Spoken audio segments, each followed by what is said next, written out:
안녕하세요. 개벽장 강정산 제2강 진행하겠습니다.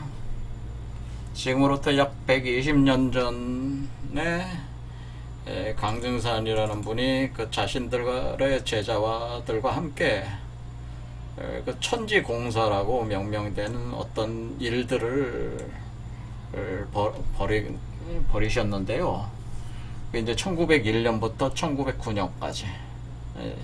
그러니까 올해가 2020년이니까 2021년이 내년 또 신축년이 돌아오는 걸로 봐서 한번 60갑자로 두 번 돌아간 것이다 그 얘기죠. 근데 이 천지공사라고 하는 것의 그 본질이 무엇인지에 대해서 지금 강진산 선생님의 이 강의를 통해서 이제 저의 견해를 이제는 설명을 이제 해드리려고 하는 거죠.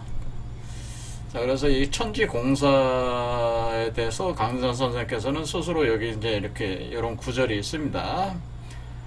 한번 읽어보겠습니다. 나의 공사는 옛날에도 지금도 없으며 남의 것을 계승함도 아니요 원수에 있는 일도 아니고 오직 내가 지어 만드는 것이니라. 나는 삼계의 대권을 주지하여 선천의 도수를 뜯어고치고 후천의 무궁한 선운을 열어 선운을 연다 그랬죠. 선운을 열어서 이 선운이 그러니까 유불선 중에 선이란다. 선운을 열어서 낙원을 세우리라. 나를 믿고 힘을 다하고 천지공사를 맡아보신다고 선언했다. 이렇게 선언을 하시면 천지공사를 진행을 했다는 거예요. 자, 이게 천지공사의 내용을 알기 위해서 지난 시간에 이제는 일단은 제가 강진산 선생에 대해서 개벽장이라고 호칭을 부르겠다 그랬습니다. 그리고 개벽장, 강진산 선생도 스스로 개벽장으로 부르는 거죠. 그러니까 이 천지공사는 개벽공사라고 이렇게 볼 수가 있죠. 개벽공사를 개벽장으로서 개벽을 하는 이 세계를 개벽시키는, 그러니까 개벽을 한다는 건 천지개벽한다는 건 뭐예요? 천지개벽. 천지개벽한다는 건 새로운 하늘과 새 땅이 생긴다는 겁니다. 그렇죠? 10개자 10벽자니까 새 하늘과 새 땅이 열린다는 거잖아요. 하늘과 땅이 열린다고 하는 거는 땅을 여는 공사다라고 하는데 천지개벽공사라는 거죠. 개벽장이니까 하늘과 땅을 여는 공사니까 여기다가 새 자가 붙어야 돼. 새 하늘과 새 땅을 여는 공사를 보여줬다는 거예요. 공사라는 게 이제 이게 어떤 작업을 했다 그런 얘기죠. 이게 천지개벽하는 공사죠. 그러니까 지금 옛날 하늘과 옛 땅을 완전히 다 뜯어 고쳐가지고 새 하늘과 새 땅을 여는 공사다 이렇게 표현했어요. 그런데 이 새 하늘과 새 땅을 표현하기를 이거는 여기 선운이라고 선운이라고 표현했으니까 신선의 세계라고 볼 수가 있죠. 신선의 세계. 신선의 세계가 후천의 세계다라고 하는 거죠. 후천의 세계. 그러니까 새 하늘과 새 땅은 신선의 세계라고 하는 거죠. 그러니까 이럴 때는 신선의 세계라고 할 때 선도에서 추구하는 건 뭐냐면은 불로장생을 추구하죠. 불로장생. 가장 뚜렷한 게 불로장생을 추구하는 게 선도니까, 불로장생은 뭐냐? 황골탈퇴해가지고 황골탈퇴한다는 거죠. 황골탈퇴로 불로장생하는 것이 선도의 이치예요. 핵심 이치예요. 그러니까 황골탈퇴로 불로장생할 수 있는 그런 신선의 세계를 열겠다고 연다. 그래서 그 세계가 낙원이다라고, 그 세계가 파라다이스라고 하는 거죠. 그러니까 불사영생의 세계, 그러니까 불사영생의 세계가 그 낙원이다. 그런 세계를 연다라고 합니다. 자, 그래서 요거를 이제는 이 여는 거를 이제 개벽장, 자신을 개벽, 이렇게 이것을 여는 우두머리다라고 자신을 규정을 했다는 거죠. 그래서 지난 시간에 개벽장 강증산 이렇게 한 거죠. 자, 개벽장 강증산 그래서 개벽장 강등산이라는 그 구조를 이 도전이라고 하는 그 증산도, 현재 증산도, 그 증산 선생을 따르는 그 교단 중에 가장 현재 그 이론적으로 나름대로 잘 잡혀 있다고 하는 증산도, 거기서 2003년도에 나름대로 완결 개정판을 거의 개정 심판 개념으로 완결판을 뭐 또 앞으로 또 계속 또 개정하실지는 모르겠죠. 근데 그 만들어낸 거를 도전을 홈페이지 들어가면 나와 있기 때문에 검색을 딱 쳤습니다. 개벽장이라는 검색을 딱 치니까 구절들이 올라왔다 이거죠. 그래서 여기서 그 4편 3장에 개벽장으로 오신 하나님 이렇게 돼 있어가지고 이민년, 그러니까 그 이민년 독이 32라고 하는 게 1902년이니까 신축년부터 기윤년까지가 9년 동안 한 거니까 이제 시작한 지 이제 2년째가 되는 거죠. 그러니까 예수하고 좀 비슷해요. 예수도 어때? 예수라는 존재가 예수 그리스도가 어떻게 했어요? 예수도 30살까지 행적이 없다가 31살부터 33살까지 이게 활동을 했잖아요. 그런 것처럼 30살까지 조용하시다가 31살부터 9년을 하신 거죠. 이제 강진산 선생님께서 9년을 활동하신 거죠. 그리고 돌아가셨어요. 예수도 31살부터 33살까지 돌아가셨잖아요. 자, 그럼 비슷해요, 상당히. 자, 이런 유사성을 가지고 이제 계속 좀 추적을 해보겠습니다. 그런데 이때 이제는 그 기록에 이때 그 김영렬의 집에 머물렀다는 거예요.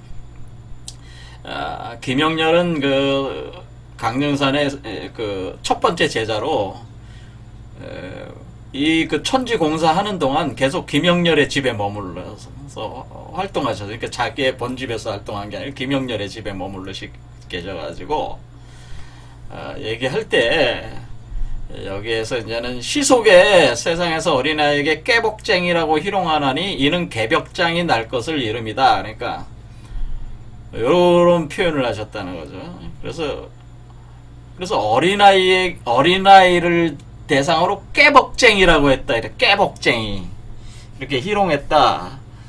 그래서 이는 개벽장이 날 것을 이름하는 깨복쟁이를 한자로 개벽장이라고 표현했다는 거죠. 깨복쟁이 어린아이를, 그러니까 어린아이가 개벽장이라고 하는 거죠. 개벽장. 그런데 지금 증산 선생을 추종하시는 분들이 증산 선생을 개벽장이라고 하는 거니까 개벽장 강증산이라고 그러니까 개벽장 강증산 이러니까 뭐야?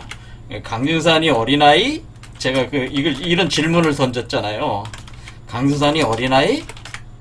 강증산이 어린아이인가? 이런 질문을 제가 던진 거입니다. 강증산이 어린아이라는 얘기인가? 이거 간단한 질문이 아닙니다. 자, 나이가 지금 32살인데 그런데 그런 강증산을 대상으로 어린아이다라고 스스로를 어린아이라고 하는 그 개념을 이렇게 던진 거잖아요. 말을 깨복쟁이로 희롱하느니 이는 개벽장이 날 것을 이름이라. 그럼 32살 강증산은 누구고 어린아이 강증산은 누구냐라는 거죠. 이 한 구절에서 이미 그 의문이 떠올라야 돼요. 32살 강증산은 누구고, 예? 어린아이 강증산은 누구? 그 강증산이 강증산인가? 그건 강증산이 둘이 있다는 얘기인가? 자, 이런 얘기입니다. 자, 그래서 일단은 깨복쟁이라는 표현이 뭐냐라는 깨복쟁이. 자, 깨복쟁이라는 걸 제가 해석을 해드리겠습니다. 왜 깨복쟁이라고 자기를 깨복쟁이라고 그랬냐면은, 여러분 깨를 볶으면 뭐가 나와요? 깨를 볶으면은 깨를 볶는다. 깨를 볶는다는, 깨를 볶는 쟁이라는 뜻은 뭐예요? 깨를 볶는 전문가라는 뜻이 아니에요. 한마디로 이게 참기름집 주인하고 비슷해. 기름집 주인하고 비슷하죠. 깨를 볶는 전문가. 깨를 볶는다는 건 뭐예요?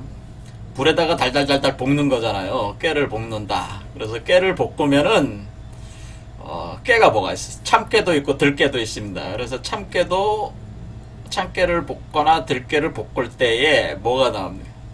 참깨나 들깨를 볶으면 그냥 볶아지는 거죠. 달달달달 볶은 뒤에 깨를 볶은 뒤에 뭘 합니까? 깨를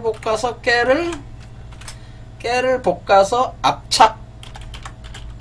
압착하면 기름 생산되는 거죠. 기름 생산이 돼. 깨를 볶는 이유는 물론 볶은 깨를 가지고 뭐 일종의 그 양념으로 첨가해서 볶을 수도 있지만은 사실 깨를 볶는 거는 사실 기름을 갖다가 압착을 해서 기름을 추출하려고 하는 거예요. 그래서 이제 우리나라에서 생산되는 깨는 깨 무게가 뭐 한 1kg 정도 되면은 그 기름이 한 7, 80g 정도 나와요. 우리나라 깨는. 근데 저기 그 중국의 깨를 그 하복성에서 나오는 깨는 볶아서 하면은 한 45%까지도 나와요. 그러니까 이 깨의 수율이 좀 틀려요. 어쨌든 간에 이 깨를 볶으면은 그 압착해서 기름을 짠다는 개념이 여기 있는 게. 근데 이게 도대체 뭔 개념이냐면, 그러니까 이게 깨복쟁이라고 하는 것은 깨를 볶아서 압착해서 기름을 생산하는 존재가 이 어린아이다라고 하는 거지. 이런 개념으로 진행하는 사람이 개벽장이라고 하는 거예요. 그러니까 개벽장이라고 하는 존재는 깨를 볶아서 압착해서 기름을 생산하는 존재와 같다. 그런 의미예요. 이거 도대체 이게 무슨 얘기냐? 이런 얘기죠. 자, 여기는 답을 내려면은 강재환 선생이 상당히 그 예수 그리스도라는 그 기독교의 그 개념하고 상당히 유사한 개념으로 지금 지난 시간에 이제 대응을 이렇게 해볼 수 있다는 거를 암시를 했는데, 여기 이 개념을 알려면은 또 가져와야 됩니다. 자, 가져갈 때 여러분 이제 메시아라고, 우리가 예수 그리스도를 메시아라고 그 기독교인들 그래. 메시아. 예수 그리스도를 메시아라고 하는데, 이 메시아라는 말 자체가 그리스도라는 말이에요. 그러니까 우리가 이 메시아라는 말은 아람어인데 여기에 이렇게 했습니다. 언젠가 야훼가 보내질 구원자. 그러니까 이 메시아라는 말은 구원자라는 뜻이에요. 구원자인데 이 구세주라는 뜻이죠. 메시아라는 말은 구세주라는 뜻인데, 이것을 라틴어로 음역하면은 크리스토스, 뭐 영어에서는 뭐예요? 크리스라고 이렇게 하는 거죠. 그래서 우리가 기독교라고 하는 말 자체가 이 크리스토스에서 나온 그리스도가 크리스토스. 이게 기독이라는 말 자체가 크리스토스를 한자로 이렇게 한 거라. 이게 기독이라는 말이지. 이게 기독. 우리가 기독교 할 때 기독이, 이 기독이라는, 그러니까 제가 이 한자 그 중국어 발음이 치투 아마 이렇게 발음하는 게 맞을 겁니다. 치투. 그러니까 이렇게, 그러니까 크리스토, 치투. 그러니까 치투, 이런 식으로 이제는 한자로 이렇게 번역을 한 거죠. 그렇죠? 근데 이게 원래 메시아라는 거를 갖다 그리스도로 이렇게 번역을, 영어로는 그리스도고, 우리 한자로 이렇게 번역하면은 기독이 된다네. 거기다 교자를 붙여서 기독교 우리가 하고 있다, 그 얘기죠. 근데 이 말 자체가 뭐냐면, 메시아라는 본래의 의미가 뭐냐면 구원자라는 뜻인데, 이 메시아라는 말이 뭐냐면은 메시아란 말이 기름 부음 받은 자, 이런 뜻이에요. 기름 부음 받은 자. 그래서 여기 써 있습니다. 제가 이제는 메시아에 대해서 이렇게 검색을 여러분이 아무 데서나 해봐도 됩니다. 그냥 바로 검색을 해보시면은 유대교와 기독교에서 말하는 구원자, 이게 바로 메시아인데, 정확하게는 기름 부음을 받은 자. 라는 말에서 파생했다. 이렇게 나오죠. 기름 부음 받은 자. 자, 여기 보면 깨를 볶아서 압착해서 기름을 생산한다 라고 하네. 기름이 나온다. 그게 개벽장이다. 지금 이렇게 하고 있으니까 이거하고 상통하는 얘기예요. 그런데 왜 기름 부음 받는 자를 왜 메시아라고 부르는 겁니까? 왜 도대체 그러니까 우리가 개벽장이라는 표현은 이런 개념으로 가면은 개벽장은 바로 그리스도라는 뜻이야. 그렇죠? 개벽장은 메시아고 구원자 그리스도라고 볼 수가 있습니다. 개벽장이.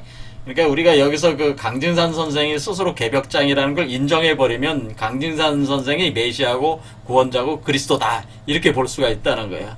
근데 그 안에 이미 깨복쟁이라는 말 자체가 일종의 기름 생산자 깨를 볶는 자 기름을 생산하는 자 기름을 생산하니까 기름이 있는 거 아닙니까? 항상 기름이 있는 거니까 기름 부음 받은 자 이렇게 되는 기름 부음 받은 자 이런 얘기 기름이 있는 자 이런 뜻.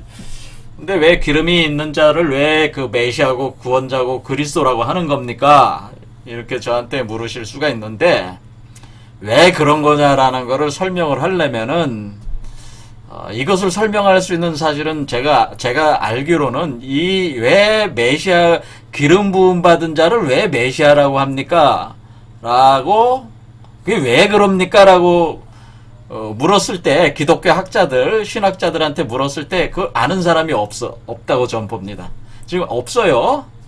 그냥 생각하기를 예전에 뭐 다윗 왕이나 뭐 왕들이 유대의 왕들이 이렇게 그 왕위를 물려받을 때 항상 그 선지자가 또는 제사장이 그 왕의 머리에 기름을 부어줬거든요.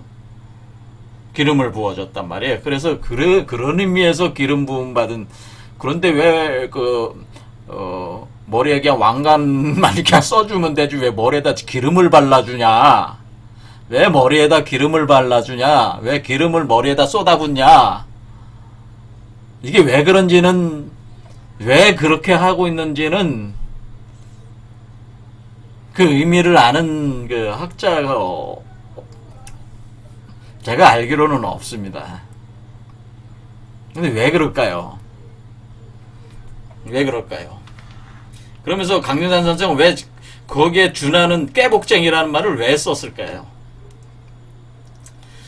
자, 여기에는 이제 메시아 그리스도라는 이 개념에서 이 기름을 부음받는다는 개념 자체가 굉장히 상당히 심오한 이치를 감추고 있는 단어입니다. 사실은 이게. 그래서 지금 제가 이걸 설명을 하려면은 사실은 앞으로 계속 강의를 하다 보면 자연스럽게 알게 되니까 일단 의문으로 덮어두고 가시는 게 좋습니다. 일단 의문 딱. 어쨌든 간에 깨복쟁이라고 하는 것은 깨를 볶아서 기름을 짠다. 그래서 기름을 부음받은 자 개념이 된다. 그래서 그것은 곧 메시아고 구원자고 그리스도라는 뜻이다. 기독교적으로는 그런 개념이다. 그래서 개벽장이라는 말은 사실은 메시아고 구원자고 그리스도라는 그 말과 같은 것이다. 이렇게 제가 주장을 하는 겁니다. 자, 제 말이 100% 맞습니다. 안 믿어줘도 되는데 제 말이 맞아요. 자, 그래서 어쨌든 뭐 강산 선생은 스스로를 메시아고 구원자고 그리스도라고 주장한 거나 마찬가지예요. 그렇죠? 그리고 여기서 이제 이 점이 이제 기독교하고 상당히 비슷하죠? 자, 그 다음에 강산 선생이 자신을 가리켜서 또 뭐라고 그랬냐면은, 자신을 가리켜서 지난 시간에 이미 봤지만은, 자신을 가리켜서 양띠라고 하면서 자신이 어린 양으로 자신을 이렇게 대응을 시켜줍니다. 그것도 이게 이제는 기독교하고 이렇게 제가 매치를 시켜보는 거예요. 자, 그래서 사편 142장에 신미생 양띠로 왔다라고 하는 증산상제님은 새 천지를 열어주신, 그러니까 새 천지, 새 하늘과 새 땅을 열어준 개벽장 하나님이시니 9년 동안 천지 공사를 행하실 때 항상 종이에 글이나 무령을 써서 불사를 시니라. 우리 여기서 무령이라는 개념은 뭐냐? 무령부라고 해가지고 이렇게 이런 그림들을 얘기하는 이 물형부. 뭔지 모르지만 이렇게 물형부라는 이 부적, 이렇게 부적을 그려가지고 항상 불태웠어요. 불태우면서 해가지고 그려놓고 불을 태워버리니까 남아있는 그 자료들이 없는 거예요. 지금. 그래서 그나마 이 증산 계열의 그 많은 분들이 그나마 모아서 거의 다 불태워버렸단 말이에요. 사실은 증산 선생. 근데 그나마 모아가지고 책을 만들어내고 계시는 거죠. 자, 이렇게 해서 이게 이런 걸 무령부라고 그래요. 이런 거 뭔가 이렇게 그려가지고 불을 태우는 그런 작업을 하세요. 항상. 그러니까 이렇게 불을 사르신다. 그래서 하루는 어떤 사람이 상자님을 헛들어 말하기를 종이만 보면 사족을 못 쓴다 하거늘 상자님께서 들으시고 일로 말씀해, 내가 신미생인데 통 속에 미를 양이라 하나니 양은 종이를 잘 먹느니라 하시니라. 이제 자기 스스로를 양이라고 그래서 신미생이라고 하면서, 자, 우리가 여기서 이제는 또 하나 해야 되는 게 이 강증산 할 때 강증산이라는 말 자체가 이제 이 강증산 선생의 그 성이 강씨 아닙니까? 자, 강증산. 이분이 자기가 신미생으로 와서 내가 양이다라고 이렇게 얘기하기도 하지만은 또 이분 성 자체가 강 자체가 강이 뭐야? 강이라는 말 자체 파자를 해보면은 양이라는 뜻이에요. 양이잖아. 위에 양에다가 여자잖아요. 양녀. 밑에가 여자고요. 위에는 양이잖아요. 근데 여는 뭔지 몰라도 이게 뭐 도대체 이게 뭐지? 여가? 이 여자가 무슨 여자? 근데 어쨌거나 양이 와 있잖아요. 양녀구나. 양녀. 그러니까 양이구나. 여기 양이라는 걸 강시에 있는 거야. 그래서 이분께서는 항상 그 자신이 강시성을 가졌다는 거에 대해서 굉장히 그 어필을 하고 있어요. 뭐 증산 선생을 따시면 많이 아시겠지만은 이 강씨는 염제신농 강씨가 있죠. 염제신농. 그러니까 복희여화, 동양적으로 복희여화 다음에 염제신농이라는 게 이제 그 사망 오제 중에 사망에 들어가잖아요. 그 염제신농이 강씨란 말이에요. 강씨. 그 다음에 유명한 사람이 누가, 또 이제는 강진환 선생이 언급을 하는 자기 신의 그 선주의 계열에서 중요한 포인트를 잡아서 언급하는 사람이 염제신농과 강태공이라고 해요. 강태공. 이 강태공도 강씨잖아요. 이게 선조들이란 말이에요. 이게 원래. 그래서 이런 혈통을 중시 여기고 있는데, 그거는 사실 요 강씨라는 특성을 잡아가지고 자기 선조들과 연관해서 여러 가지 그 이치를 설명하기 위해서 한 거예요, 사실은. 이거는 이제 나중에 제가 설명을 드리겠지만은, 일단은 이 강이라고 하는 것 자체에 대해서, 자기 성씨에 대해서 굉장히 중요하게 포인트를 잡아주고 있는데, 이 말 자체가 양이라는 뜻이다, 이런 얘기. 근데 자기가 양으로 왔다 또 그렇기 때문에 양씨는 백양이를 뜻해, 백양. 그러니까 우리가 이제는 12황궁 황도로 따지면은 백양궁, 양자리를 뜻한다 이거죠. 양자리. 자, 그런데 우리가 지금 현재 자기가 자신을 가리켜서 자기가 어린 아의 개벽쟁이라고 얘기하면서 자기를 양이라고 하고 있기 때문에, 지금 앞에 있는 자신을 어린아이 개벽장이라고 하면서 여기서 양이라고 하는 걸 연결시키면은, 강준산 선생은 자기를 뭐라고 지금 지칭하는 개념이냐면은, 강준산 선생은 자신을 가리켜서 어린 양이다라고 지금 하는 건, 어린 양. 어린아이 양이다. 어린아이 양이니까 뭐예요? 어린 양. 그렇죠. 어린 양이는 개벽장 어린아이. 그리고 자기는 양이니까 어린 양. 이렇게 되는 겁니다. 자, 그렇죠? 자, 그런데 우리가 메시아라고 하는 예수 그리스도도 어린 양이다, 어린 양으로 지칭됐다, 이런 거예요. 그러니까 상당히 이게 유사점이 있다는 걸 알 수가 있죠? 자, 그래서 어린 양이라는 거를 이제는 기독교에서 특히 이제는 여러 군데 나오지만은 계시록에 나오는 말을 주로 제가 가져와서 읽어보겠습니다. 계시록.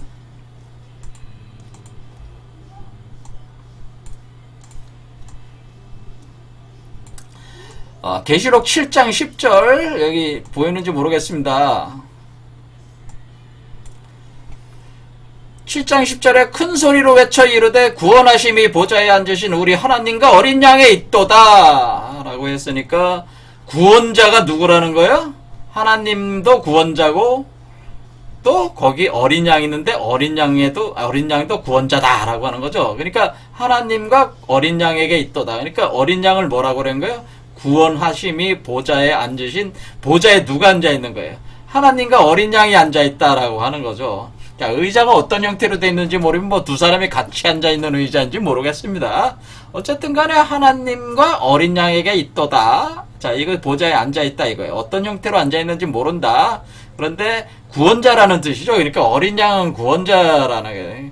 그러니까 메시아라는 얘기잖아요. 그렇죠, 메시아. 똑같은 얘기잖아요. 지금 강진산이 스스로 자기를 구세주라고 그 기름 부음 받은 자라는 표현을 깨복쟁이라는 표현으로 하신 것이다. 제가 말씀을 드렸지 않습니까? 그와 같은 개념이다. 이런 얘기야.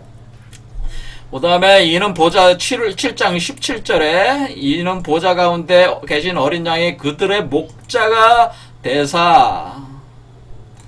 이게 하도 글귀가 많아서요. 이렇게 보여. 목자가 되어서 생명수 샘으로 인도하시고 하나님께서 그들의 눈에서 모든 눈물을 씻어주실 것임이니라. 이렇게 됐어요. 그러니까 이 어린 양이 뭐예요? 구원받는 사람들의 목자가 된다는 얘기죠. 그래서 이 목자가 돼서 생명수 샘으로 인도하는 자가 된다는 거죠.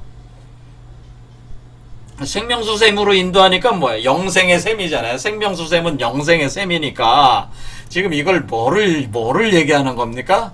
불사 영생의 샘으로 인도한다는 게 영생의 샘. 지금 아까 원래 아까 맨 처음에 할 때 제가 뭐라고 그랬습니까? 지금 분명히 강진산 선생님께서는 선운을 여는데 선도 신선의 도라고 하는 것은 황골탈태로 불로장생 불사 영생을 추구하는 게 이게 선도란 말이에요. 불사 영생을 추구하는 게 이게 선도인데 이 이치가 똑같잖아요. 그렇죠? 그러니까 이게 어린 양이라고 하는 것이 이 예수 그리스도라고 하는 우리가 지칭하는 기독교에 지칭하는 어린 양이 생명수 샘으로 인도한다는 거, 그 생명수 샘을 마시게 한다는 거잖아요. 그렇죠? 마시게 인도를 해서 인도를 한다는 거죠. 그러니까 이게 마시면은 뭐 영생을 얻게 된다고 하는 거죠. 그렇죠? 자, 이렇게 갑니다. 자. 또 14장 1절을 보겠습니다. 또 내가 보니 보라 어린 양이 시온산에 섰고 그와 함께 14만 4천이 서 있는데 그들의 이마에는 어린 양의 이름과 그 아버지의 이름을 쓴 것이 있더라. 이렇게 되는 거예요.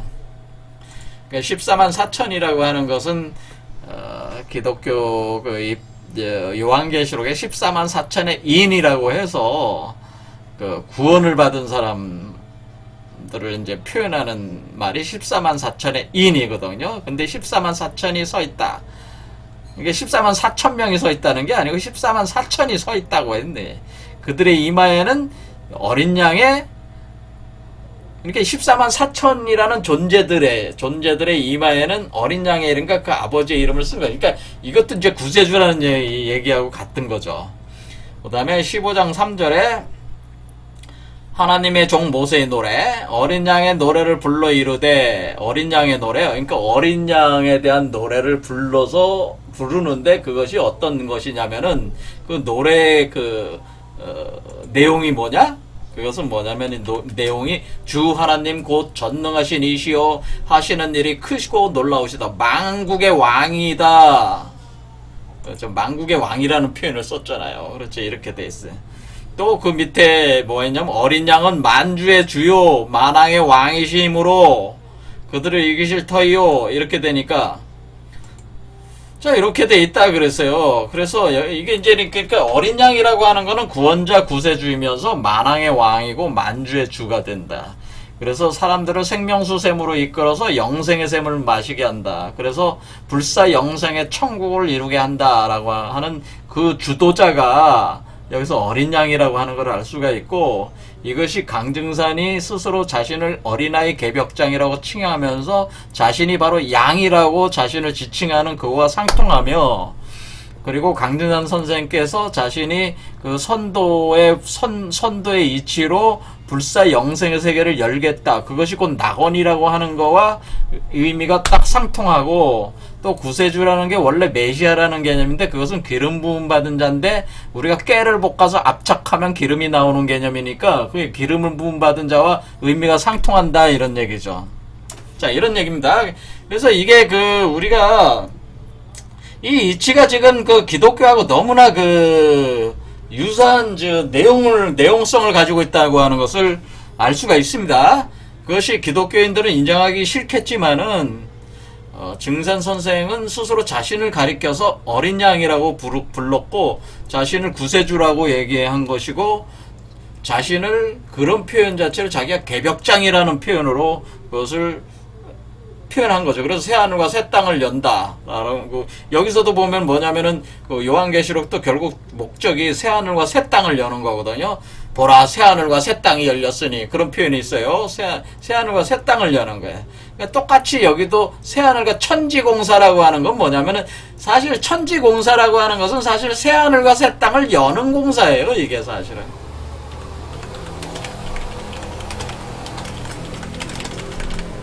새하늘과 새 땅을 여는 공사가 천지 개벽하는 게 천지 개벽하게끔 하는 것이, 그 천지 개벽의 과정이 바로 천지 공사예요. 근데 이제 많은 분들이 이 부분에 대해서, 천지 공사에 대해서도 잘 모르시는 것 같은데, 천지 개벽하는 그것이 천지 공사다. 그러니까 이 강산 선생이 제자들을 데리고 이런저런 많은 에피소드를 할 때에 무슨 공사를 본다고 할 때 그것은 천지 개벽하는 공사들이었다, 그 얘기.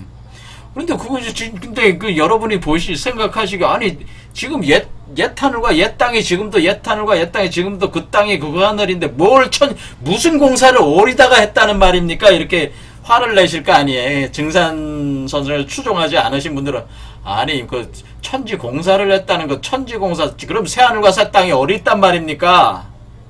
이렇게 물으실 거 아니에요. 그렇죠? 근데 새 하늘과 새 땅을 열었다고 자기는 선언을 했단 말이야, 강진산 선생은. 도대체 강진산 선생이 열었다고 하는 새 하늘과 새 땅은 어딨냔 말이죠. 이런 의문이 가지는 게 너무나 당연한 거죠.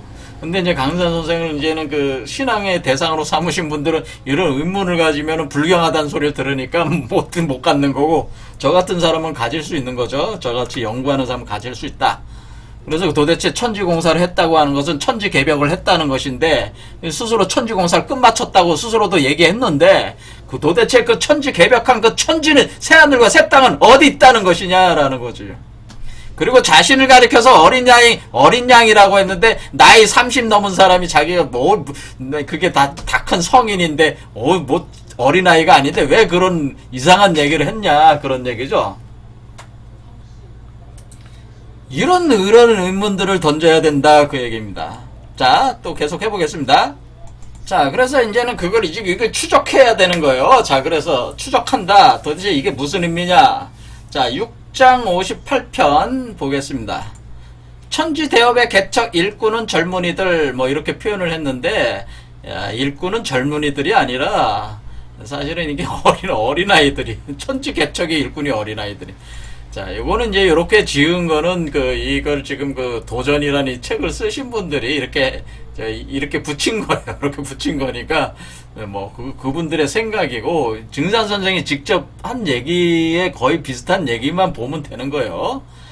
여기 1절 보겠습니다. 상자님께서 말씀하시기, 지금은 포태운이다, 어린아이의 세상이다 라고 하셨어요.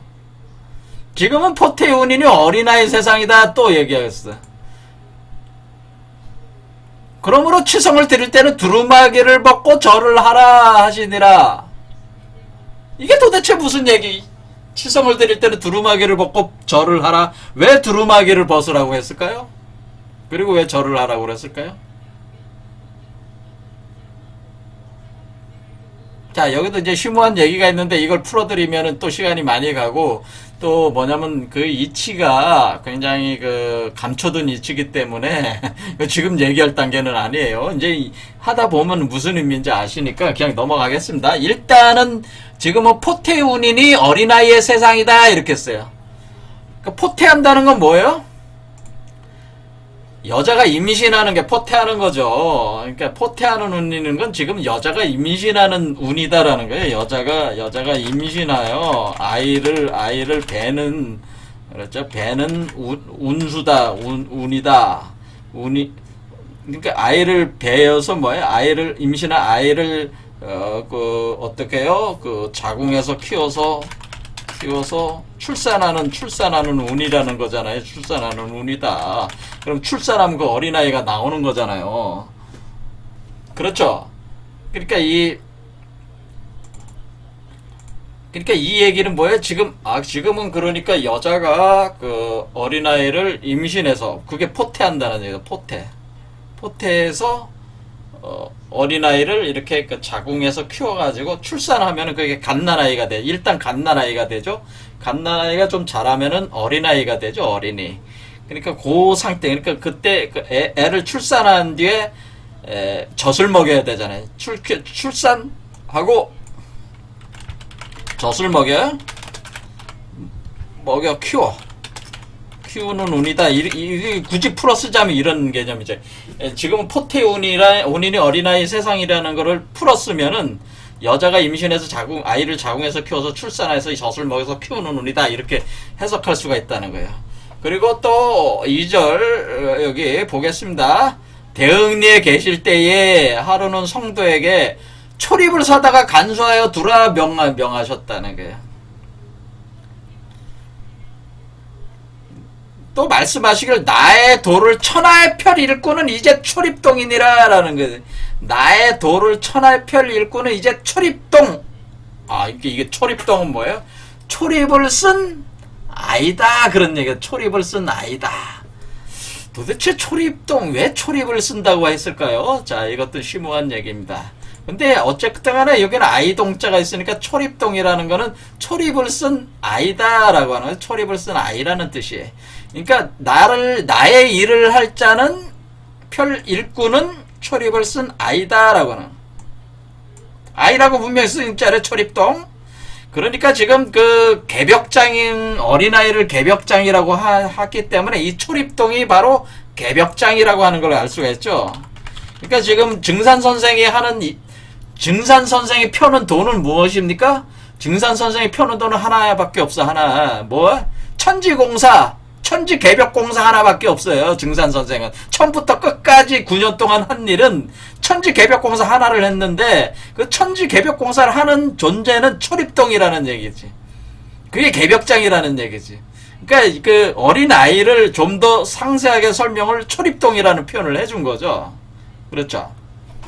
또 이제는 여기서 이렇게 나왔어요. 그러면 왜 초립동이라고 하는 것이냐? 이렇게 이게 뭘 한마디 하시더라도 이렇게 뭔가 심오한 의미를 감춰놨기 때문에 그걸 지금 설명할 수는 없어요. 이제 설명하다 보면 이제 아시게 됩니다. 나중에 그게 무슨 의미인지 제가 나중에 다 설명을 드리겠습니다. 어쨌든 간에 계속 읽어보겠습니다. 6장 58편 여기 9월산에서 아기장수가 난다라고. 하루는 한 성도가 여쭈기를 예로부터 애기 장수가 난다는 말이 있사온데 그 장수들은 지금 어디서 무엇을 하고 있습니까? 이렇게 물으니까 성제님께서 담배를 피우시다가 9월산 하시고는 아무 말씀이 없으시니라 이렇게. 9월산에 있다. 9월산에 있다는 거죠. 애기 장수가. 이 애기가 누구예요? 이 애기가 어린아이잖아요. 애기 장수. 그게 애기 장수라는 거예요. 애기 장수. 애기 장군이라는 거지. 아기 장군. 어린아이 장군이라는 때 애기 장수가 누구예요? 이게 9월산 애기 장수가 9월산에 있다라고 하는. 도대체 9월산은 어디에 있습니까? 그러니까 애기 장수가 있다는 건 있다는 거잖아요. 그렇죠. 그런데 여기 보면은 아까 어린 양에 대한 글귀를 한번 다시 보겠습니다. 이 장수라는 건 뭐야? 싸우는 거죠. 싸우는 전쟁하는 그 장군이라는 뜻이잖아요. 그 정군, 애기 장군이라는 뜻이야, 애기 장군. 근데 여기 아까 어린 양에 대한 그 기독교 내용을 보면 이렇게 여기 있어요. 자, 여기서 똑같은 얘기가 있으니까 보겠습니다. 그들이 어린 양과 더불어 싸우려니와 라고 했죠. 이렇게 싸우는 게 있어요. 싸우는 거. 그러니까 또 여기 있어요. 또 우리 형제들이 어린 양의 피와 자기들이 증언하는 말씀으로서 그를 이겼으니. 그러니까 싸웠으니까 이긴 거 아니겠습니까? 그러니까 뭔가 싸움이 있다는 거고, 이 어린 양이 이 싸움을 이끄는 장군이라는 얘기예요, 사실은. 그러니까 이 어린 양, 여기 요한계시록은 어린 양을 뭐라 그러면 어린 양은 백마탄, 활을 든 백마탄 장수로 표현해, 장수. 그러니까 백마탄 장수가 돼서 흰 옷 입은 그 병사들을 이끌고 대전쟁을 벌이게 되는데, 그게 바로 이 전쟁에서 자기의 그 무리를 이끄는 장군 역할을 나옵니다. 요한계시록에 계속 나오는데, 그 전쟁에서 이긴다, 그 얘기입니다. 그래서 이 어린 양을 가리켜서 부르는 말 중에 하나가 이긴 자라는 표현이에요.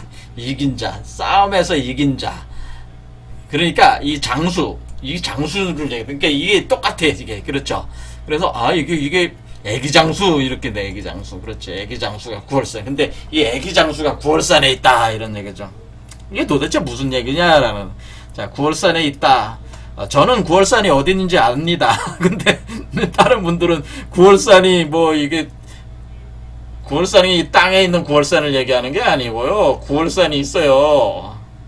9월산에 애기장수가 있습니다. 그럼 9월산이 어디 있습니까? 9월산, 9라는 게 9월산의 9잖아요. 9월이라는 게 달이라는 뜻이잖아요. 9월산.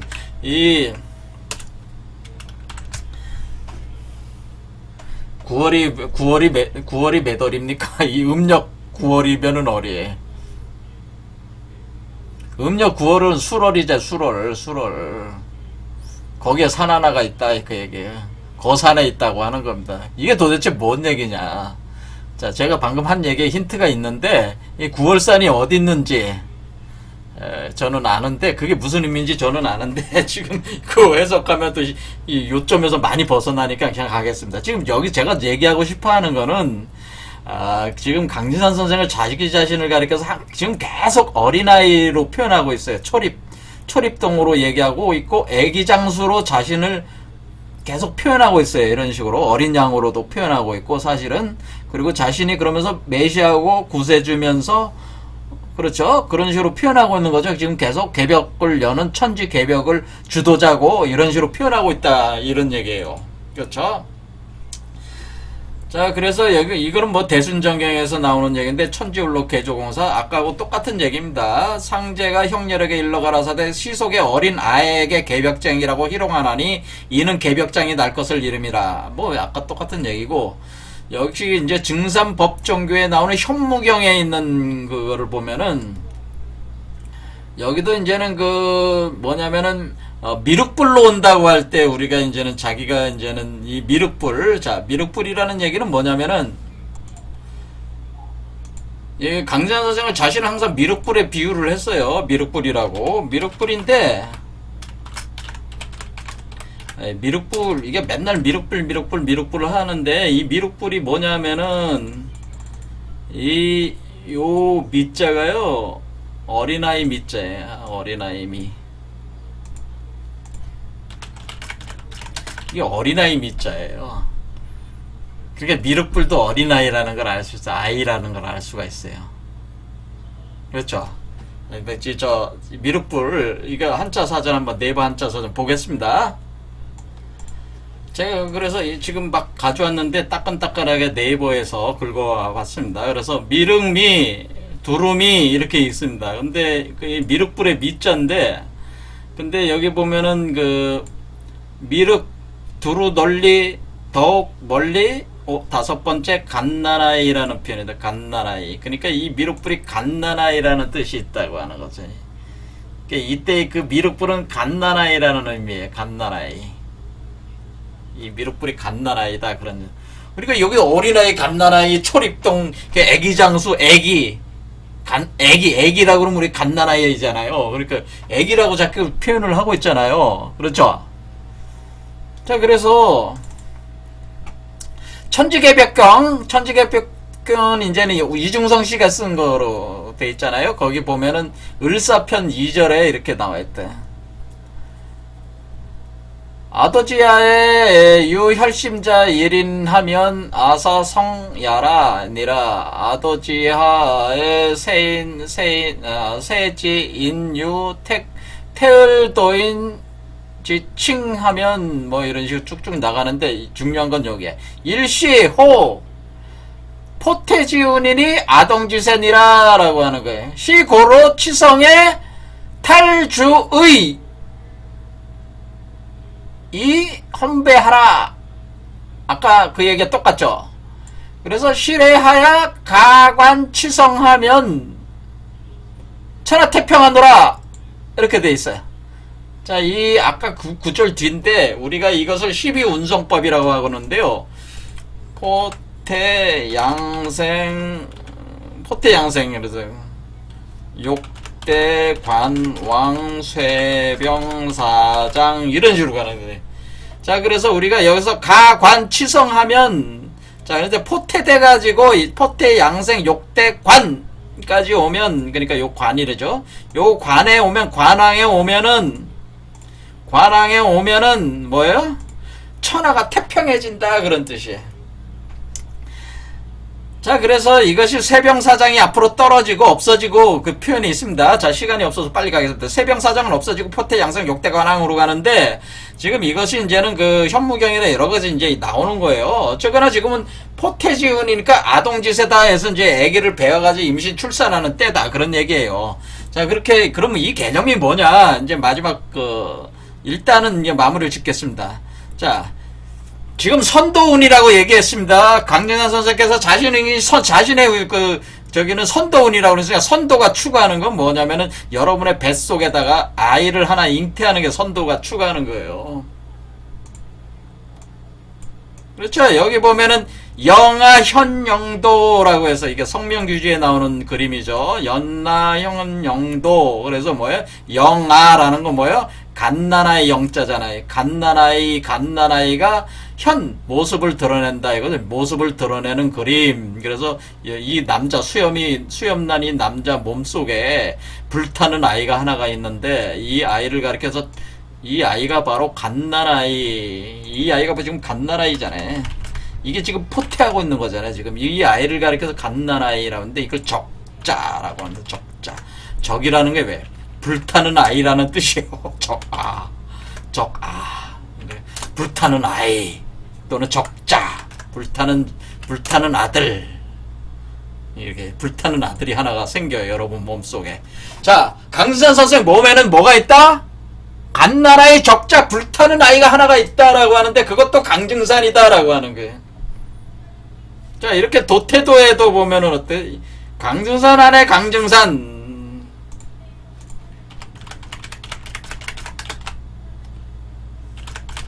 강증산 안에 강증산이 있었다라고 하는 겁니다. 저 얘기는 갓난아이가 있었다고 하는 겁니다. 강증산 선생의 몸속에는 또 다른 강증산이 있었다고 하는 겁니다.